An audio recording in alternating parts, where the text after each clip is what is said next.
Hi everyone, welcome to Naija Tesla fam.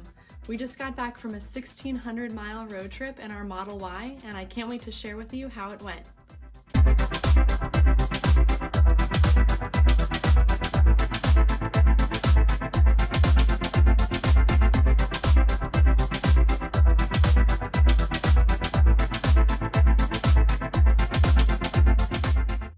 My husband and I drove from the DC area up to New England for a socially distant road trip.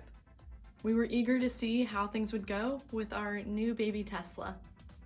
I'm going to tell you the must-know logistics, the things we loved, and the problems that we had from our road trip. An obvious topic here is charging. We had to plan our trip in such a way that we would always make it to a supercharger before we got too low on battery. First, we used an app/website called A Better Route Planner, where you can simply select your EV type and put in your starting and ending locations. You can even have it connect to your Tesla for live data, such as the current percentage of the battery, or you can just input your current or hypothetical charge percentage. We used A Better Route Planner at first to get an idea of where we would have to stop, but we ended up using the built-in navigation system in the car. It automatically tells you where you can stop for supercharging if you're not going to make it to your destination. We figured the Tesla knows better since it has all of the data of anything that might be affecting our battery, such as the AC and how we're driving. So it would even adjust our route if it realized we had to get to a charger sooner than it originally thought. It was quite accurate. On the first leg of our journey, it said we would make it to a specific supercharger hundreds of miles away at 7%. And indeed, hours later, we made it at exactly 7%. We all know that charging an electric vehicle takes much longer than filling up a gas tank. Supercharging from a very low charge to a very high charge can take up to 45 minutes. So what did we do while we were charging? Usually, we would grab food and eat and just hang out in the back of our Model Y with the hatchback open when the weather was nice. It was perfect, and just another reason why we love our Model Y. Or we would sit in the front and watch Netflix on the Tesla screen. The premium connectivity with LTE is free for our first year, so we definitely were taking advantage. Guys, Autopilot on our road trip was amazing. What a game changer for driving long distances. I don't think I would ever want to drive so far in a non-EV car ever again after this. Now, I don't want you thinking that we could just sit back and nap while the Tesla drove us. That's not the case. You do need to apply slight turning force on the steering wheel while on autopilot every 20 to 30 seconds while driving. And you do need to be prepared to take control at any time. But still, while driving, we could actually enjoy the beautiful scenery in Vermont and New Hampshire, not be bothered by stop-and-go traffic, and let the Tesla change lanes for us. I was a little nervous about using autopilot on the winding roads in the national parks and forests, but I was pleased to see that the Tesla brakes and slows down on the curves to ensure our safety.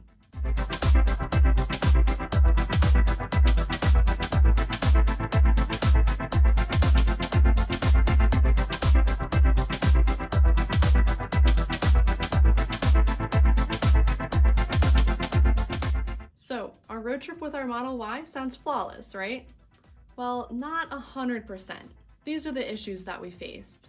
First, there was a major nuance when using the navigation system to go long distances. We generally have our navigation system set to avoid tolls, but with this setting on, it could not find a route to the destination we were trying to get to 300 miles away. Once we turned off that setting, it was no problem. But if we were truly trying to avoid tolls on this trip, we would have had to rely on a different application. Also, sometimes Navigate on Autopilot tells us to get into lanes that don't really make sense. It's not a huge problem. It's just these moments that cause us to look at what the Tesla is telling us to do and say, no. There were a few times on our trip when the auto lane change feature was unavailable. It only happened when we were trying to switch into the left lane. Our best guess is that in those moments, the Tesla thought that the lane to the left of us was oncoming traffic and it didn't recognize that it was going in the same direction that we were currently going in.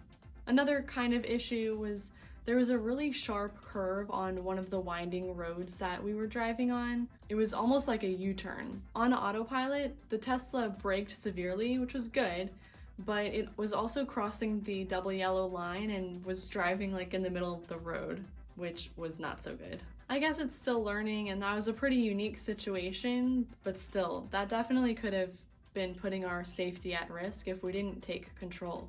On one of the legs of our journey, we didn't plan charging well enough, going from Portland to Bar Harbor, Maine. We made the mistake of assuming there would be a supercharger close to the area, but there wasn't. So we planned to use a level 2 charger in the area while we explored the town, but the only free one had only one working charger, and of course that was taken. The ones on a college campus were in parking lots that were blocked off due to the campus being closed, so we couldn't use those. And the ones at hotels were either crazy expensive or they didn't allow people who were not staying in the hotel to use the chargers.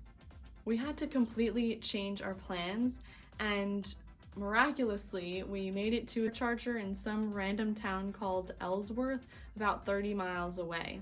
It turned out to be an adventure, but it was not a good feeling, and that was completely our fault.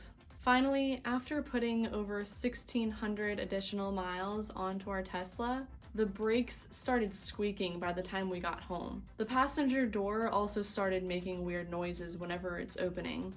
So, there you have it.